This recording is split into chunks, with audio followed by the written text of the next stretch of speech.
میرا بھی ایک ایشو ہے سر. یہاں اسلام آباد میں سر ایک federal employees cooperative housing society ہے سر. میں اس کا 2005 سے ممبر ہوں سر. میں نے ساری پیمنٹ جمع کروا دی ہوئی ہے لیکن یہ سوسائٹی نے ابھی تک مجھے پلاٹ نہیں دیا. 2012 میں سر انہوں نے مجھے الاٹمنٹ ایشو کی, اس کا آگے پلاٹ ہی نہیں تھا. پھر 2017 میں انہوں نے دی مجھے الاٹمنٹ, آگے زمین نہیں تھی سر. میں ڈی سی اسلام آباد سے کئی دفعہ مل چکا ہوں, چیئرمین سی ڈی اے سے مل چکا ہوں سر. انہوں نے لاسٹ ایئر پھر مجھے الاٹمنٹ ایشو کی ہے, وہاں گئے ہیں تو وہاں زمین ہی نہیں ہے سر. پاکستان میں ہم پہلی دفعہ ایک کام کرنے لگے ہیں. ہم نے ایک بورڈ بنایا ہے جو فیصلہ کرے گا کہ اتنی زیادہ جو ہاؤسنگ سوسائٹیز بن چکی ہیں ان میں سے کون سی لیگل ہیں. یہ سب ویب سائٹ کے اوپر آئے گی تاکہ لوگوں سے دھوکہ نہ ہو.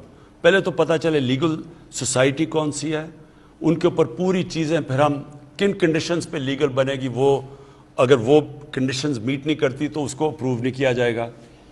پھر ان میں سے اور جو مختلف قسم کی سوسائٹیز ہیں, کئی ایلیگل ہیں وہ بند کر دیں گے, جو کہ ابھی کام ہی تھوڑا سا شروع ہوا ہے.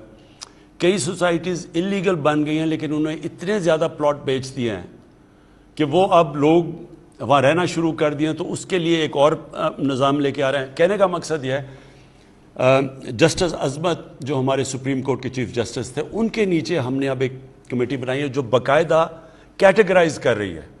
تو آگے سے تاکہ یہ جو حالات نہ ہوں کہ لوگوں کی زمینیں بیچ دیتے ہیں اور ان کے پاس پلاٹس نہیں ہوتے اور پھر پیسے لے کے باہر بھاگ جاتے ہیں, تو اس کو اوائڈ کرنے کے لیے اب اس کے اوپر پورا کریک ڈاؤن کر رہے ہیں. جو جہاں تک آپ کا ایشو ہے میں نے یہاں نوٹ کروا دیا ہے ہمارے ملٹری سیکٹری کو, اور انشاءاللہ ہم آپ کو اس کو رسپانس دیں گے بعد میں.